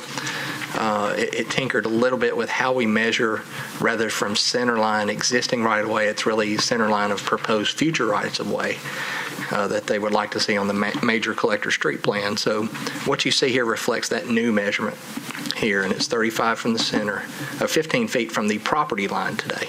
We used to measure directly from the center line of the right-of-way. The purpose is just to break up the long face of a building like that? Well, the overall design of the new major collector street plan is to provide, at some point, future acquisitions by Metro to pick up right-of-way for bike lanes and wider sidewalks in much of the urban area that's here. And what you see reflected here is what it really changed for the codes department is how we measure, where we measure from. The overall net at the end of the day is very similar. As far as setbacks, in most instances, we've located that it allows the building to come closer to the street. This is one of the rare instances where it actually pushes the building further away from the road. We do have a few instances where the new setback actually forces the building further back. You all may be reminded of contextual setbacks and allowing to use other structures nearby that sit much closer. The development down south here at 12th and Paris was one that we allowed them to set at 0.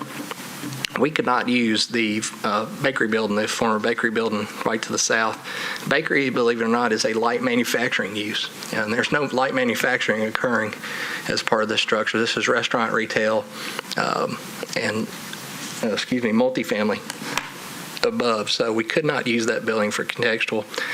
Worked with the applicant for some time, trying to work out a setback, and basically made a determination that the new master street plan will govern the setbacks here, so it's 15 from both streets.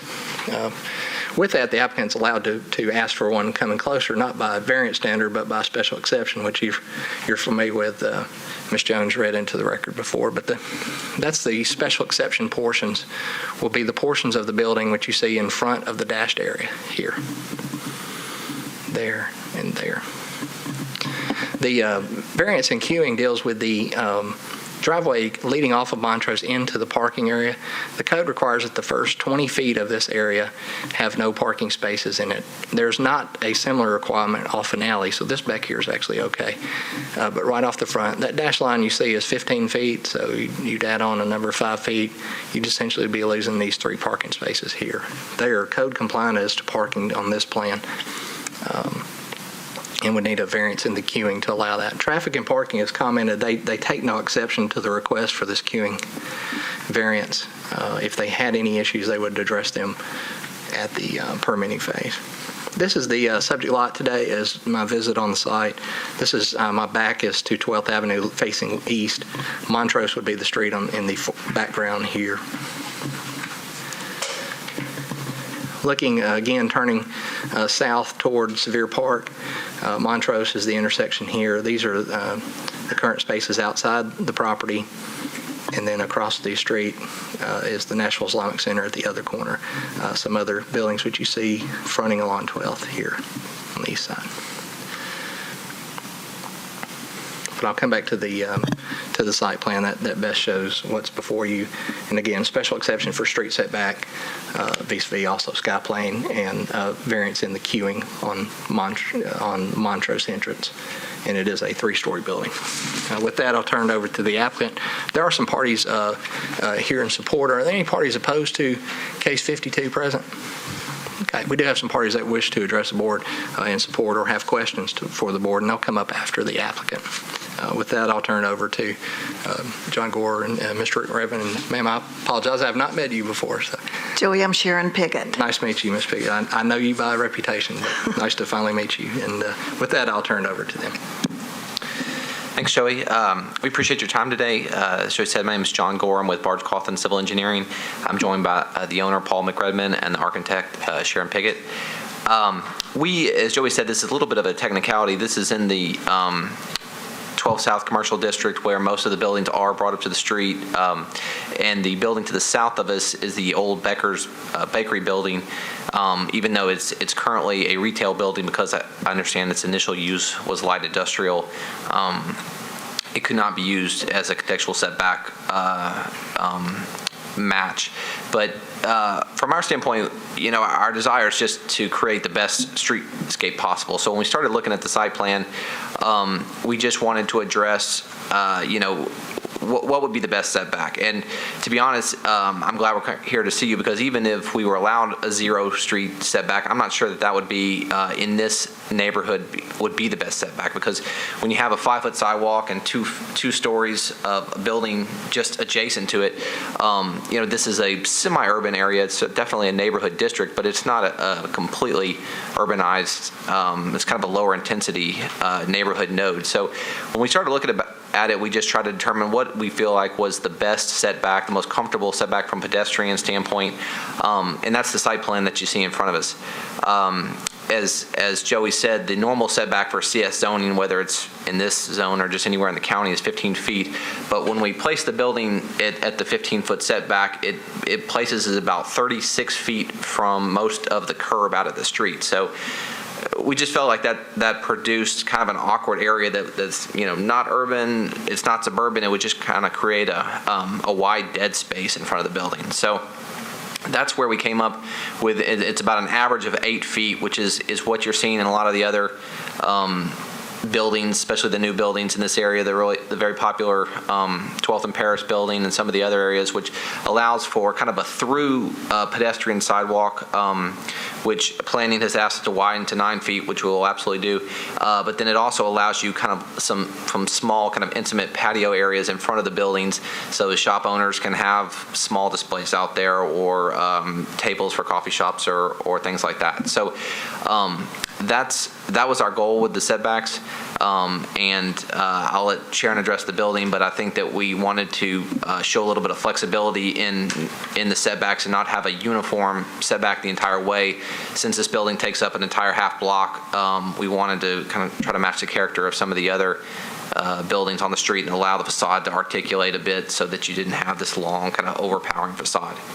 But that's generally why we're here, and we'd be glad to answer any questions that you have. I'll also say that we had a great neighborhood meeting last week. We had probably over 30 people. Council Lady Moore was there, and everybody seemed very enthusiastic and supportive, supported the variance. He talked a lot about parking.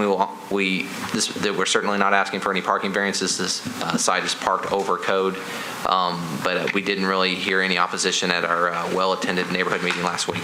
So how over on parking are you? Right now, we're about 3 spaces over.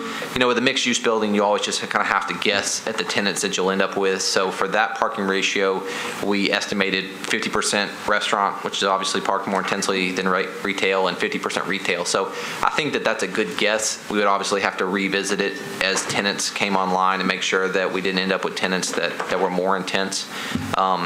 But as you go through the code now with 50% retail and 50% restaurant, you end up with required 30 spaces, and right now we're showing 33. So if you don't have the queuing that you have now, if you have to increase the queuing, you would lose 4 spaces?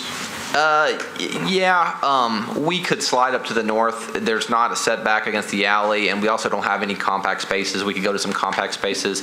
I also did not count the on-street spaces that seem to be important to the neighborhood. There's a lot of uses on this district that are already under parked, don't meet current code, so we felt like it was important to meet code on our site and not if we could utilize the on-street parking because it's utilized so heavily now. So I think that the 20-foot queuing variance is appropriate, also because there's on-street parking along Montrose, so there is actually kind of a functional 20-foot queue. If you were stopped there, your car would not be out in the travel lane, but we could still, I think, meet code parking without it. I heard you say, and maybe I heard you incorrectly, but I thought I heard you say that if you had met the original 15-foot setback, that you would be 30 feet from the curb? From the curb, you can see obviously there's a difference because there's some on-street spaces along 12th, but the north part where the curb kind of comes back out, from that curb to the face of the building, if we were at the setback, would be 36 feet. From right where the pointer is, from there all the way back to the setback would be 36 feet. Okay, yeah, I'll have to do the math because I'm looking at the Montrose and 12th corner, and it looks like you're 12 feet from the sidewalk at the point where you meet the setback. It's closer on Montrose. I was talking more about 12th, but it is closer on 12th. Is this the current streetscape where you have the little inset parking? I'm not sure why you didn't have inset parking going all the way down the property. That's the current streetscape. I talked to Metro Public Works about it. They have a general rule that they don't like on-street parking within 30 feet of an intersection. And so this is actually streetscape improvements that MDHA did about 8 years ago to the entire district. So our feeling was that we would just leave them and not mess with what they had done before.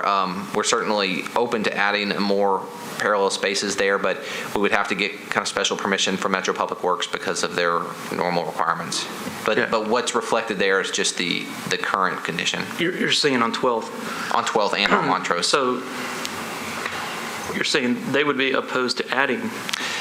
The two that you see there on 12th, if you added 2 more to the north, they are kind of immediately opposite Sweetbriar. And my personal opinion is that that's not as big a deal on a one-sided intersection. It would be more important on the west side of 12th where you had people possibly parking too close to the intersection. My personal opinion is that the extra parking is worth the trade-off, but again, it's not something we were really pushing Public Works on. So you, and you just said this, I'm just repeating what you said, but you really want the to go over the 15-foot setback just to be closer to the street. I mean, you clearly could do it on the property. And when I saw the site plan in the materials that were presented to us before our hearing, the question I had was, you could meet code, why aren't you? And that is to have that more urban feel with the rest of the street. Yes, and some of that's addressed in Metro Planning's comments, and also, I don't know if you have a copy, there was the letter from the neighborhood group, but our feeling is just that in this kind of area, to have the 9-foot public sidewalk and then 15 more feet of sidewalk just creates kind of a expanse that's not necessary and not necessarily pedestrian friendly and conducive to kind of activate the area there. So, our goal was just to give the architect and the landscape architect the flexibility to do the best streetscape possible. But you're right, we wouldn't consider it a hardship because we could slide the building back. We just felt like there's some other areas in town where you kind of see an artificial setback, maybe because of old right-of-ways or this or that, and if you end up with this kind of 15, 20 feet there, it just seemed like it didn't match the character of the area. Okay. Yeah, and that was the reason that I'm sorry that you've had to sit through the rest of the day, but that was the main thing that I really wanted to hear. And the fact that you don't have opposition present speaks highly of the homework that you've done, because I know that the neighborhood in that area is very concerned with the development in that area. Absolutely. And there's been a lot of recent development, so I think a lot of people are just worried that, all this development's happening. Tell us about the landscape buffer. I know we talked about pushing the building back, but you'd probably lose a landscape buffer. Now tell us about that. Right. Well, we could actually push the building back and the parking and the landscape buffer would stay, but because of the zoning behind the property in this zoning, a Code C buffer is required, and a Code C buffer can either be 10 feet with a solid masonry wall or it can be 20 feet with no wall but additional plantings. So we absolutely plan to meet the code there, and right now we're proposing the 10-foot option with the masonry wall. One other thing I'd like to mention, Brad Northcutt wrote it. Yeah, okay, yes. Did you hear the other stuff? Thank you.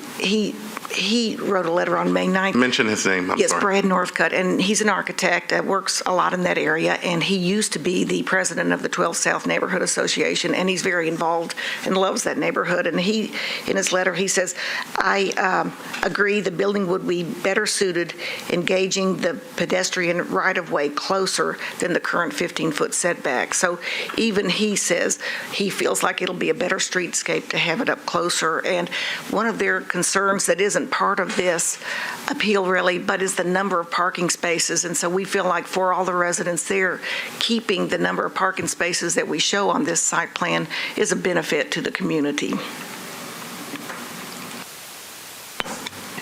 Well, I take your point, but I would disagree to some point that if you're trying to create a pedestrian-friendly environment, you actually want less parking everywhere because you want people to walk, not drive everywhere they're going. But that's not really your problem. But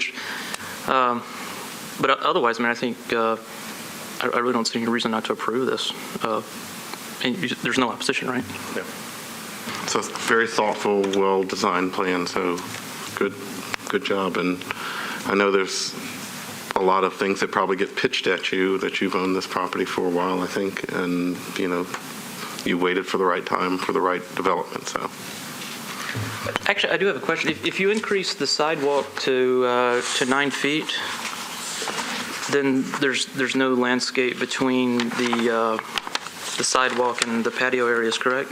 I think what we would end up doing, since planning asks us to increase the 5-foot sidewalk to 9 feet, I think then we would be able to pull back the sidewalk that's on the private property another couple feet, so that you kind of have this 9-foot through sidewalk, and then you kind of have the smaller paved areas in front of the building. Another thing that helps us with, there's about 8 feet of grade across the front of this building. So what you see a lot of times on buildings like this, they have to deal with the grade, is that you end up with kind of terraced patios in front of the building, but then because of ADA requirements, that'll let your public sidewalk go straight through and not have any ramps or steps in them.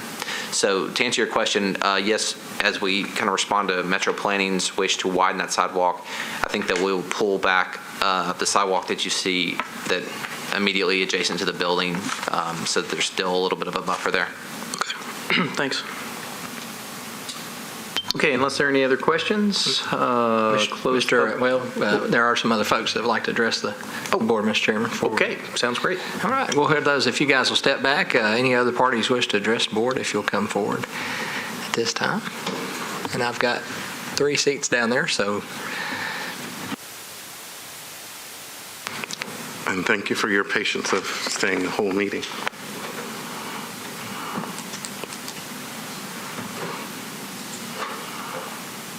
Okay, please introduce yourself. Yes.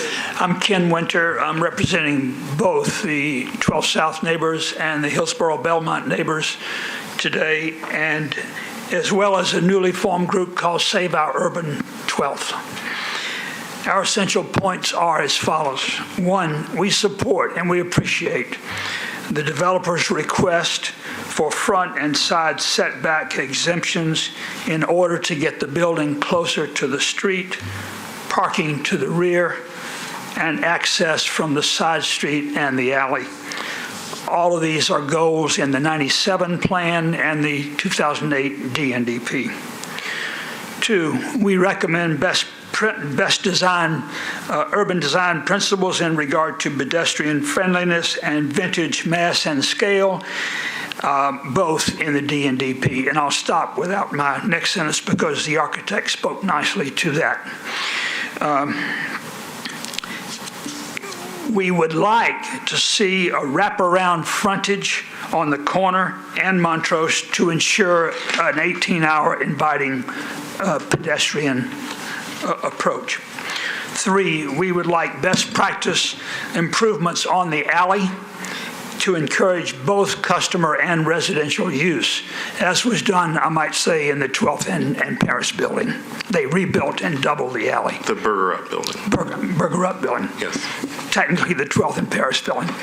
Though most people don't know what that is. Number 4, we express continuing and now increasing concern about the impact of codes-approved parking and traffic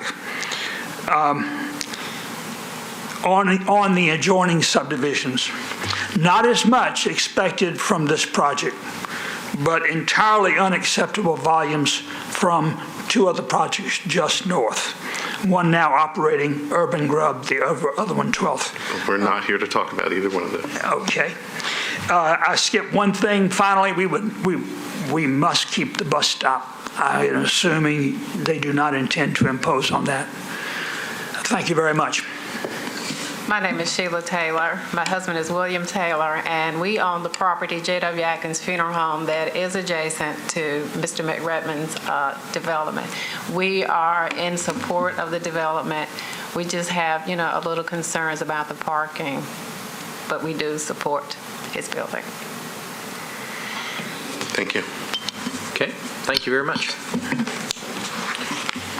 Any other speakers? Okay, then close the public hearing. Discussion. As pointed out kind of at the end of that, this is a booming, bustling, growing area of Nashville. I live in this vicinity, and it's hard to get people on the same page. And there's some other developments that have been built and going to be built that, may not be as smooth as this, but this is, considering the consensus and real lack of opposition, they did a really good job in an area that is kind of tough to get such consensus. I agree. Okay. Anybody else? Okay, then I am going to move that the board approve the special exception because it meets all the requirements of section 17.12.035D and F. Is there a second? I'll second. Okay, got a first, got a second. All in favor? Aye. Any opposed? Passes. Okay. You adopt case 52. Members of the board, being our meeting in May, under your rules, you are required to appoint officers and also procedurally to confirm me. Well, let's take the easy matter up. Joey. I would like to move that we reappoint Joey as our secretary, and he has done a commendable job, and it's nice that his daughter is here to hear this very nice vote. Second. Okay. Motion second, all in favor? Aye. All opposed? None, of course.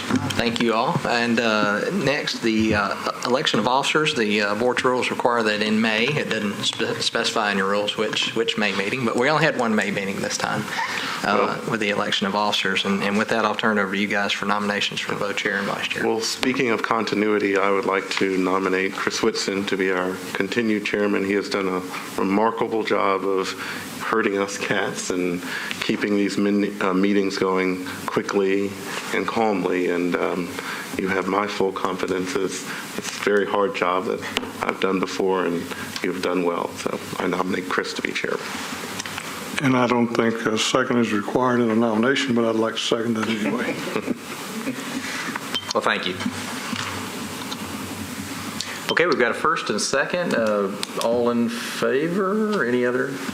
Aye. Okay, great. So officially, although You shirk it from most meetings. Chris, we have it here officially. So, nice. Here is your gavel again. Congratulations. That's why these meetings are calm. Dick, would you agree to serve as vice chair again? Is that a motion? That is a motion. Okay, well, I'll second that. Behind you, sir, I'd be honored. Okay, great. Thank you very much. It has been a pleasure, certainly for me and certainly for Dick. But I'd like to point out two other things because both of them are very important to me. One, with respect to Bill Herbert, I have worked professionally with Bill for years, and we also grew up together, and I know this board and the staff will find him to be incredibly competent and pleasant and really a great addition. So I welcome him, and I know everyone else will, because I've known him for probably 46 of my 50 years. So, but the other one I'd like to say is Joey Hargis, since the death of Sonny, and really before the death of Sonny, has done a tremendous amount for this city, a lot of which will never be known. But he has really done a great job, not as secretary of this board, but also kind of as, I know Terry was acting, but Joey, well, Terry did a great job too, but Joey really did a lot. And so I think we all owe him a big round of applause. I appreciate that. Thank y'all very much. And between the two of them, we have got a great team. So anyway, thank you. We had someone say we had an all-star team, and I don't know about that. So I certainly will decline that on my behalf, not for Bill's, but our dream team. I don't think we voted for it. I'm looking forward to it. Yeah, we do need actually need a vote. I am so sorry. Okay, all in favor of Dick? Aye. Any opposed? Of course not. We'll give you a gavel and the Roberts rules. And I appreciate the kind words. The only thing I've got for you, members, we need to amend our rules, and I bring it up only we cannot discuss them today. I need, and Susan needs to pass along John Michael, there's a recent council amendment that deals with how boards and commissions amend their rules and a process that was set up at the end of the last council term. I need some more information from Metro Legal of how to do that, but we need to go about it. We need to amend our rules to amend the rules? We have to go through a process now to do it, and they've set up a scheme to do so. Used to is just 10 days notice and put it on our agenda and go with it, but there's a process that we have to go through. So some of the many things I do want you all individually to think about, changes you'd like to see, if any, to the rules. Some of the things I've got to fix are the location of our meetings are no longer at Metro Southeast, they're here. There's a lot of typographical things we need to clean up, but just be thinking of that over the coming weeks. I will get back to you as secretary and talk about after Metro Legal advises us on how to proceed, but we do need to talk about that, and that's really all I got, and thank y'all for. So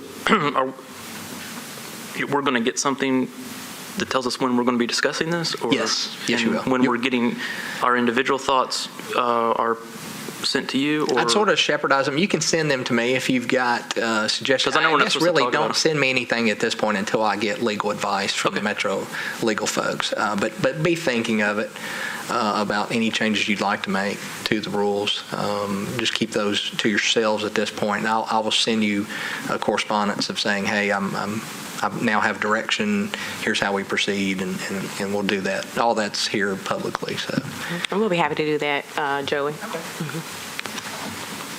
I'd like to welcome back our legal representative that hadn't been here for quite a while, and thank John for his work that he did with us as well. Yes, John is out today. He's in trial, and so you guys have me with you today, and I've enjoyed it, as I always do. Thank you very much. I've been on the other side of a John case in trial. He's a very good trial lawyer. Well, thank you all. And with that, the Board of Zoning Appeals is adjourned today. Thank you.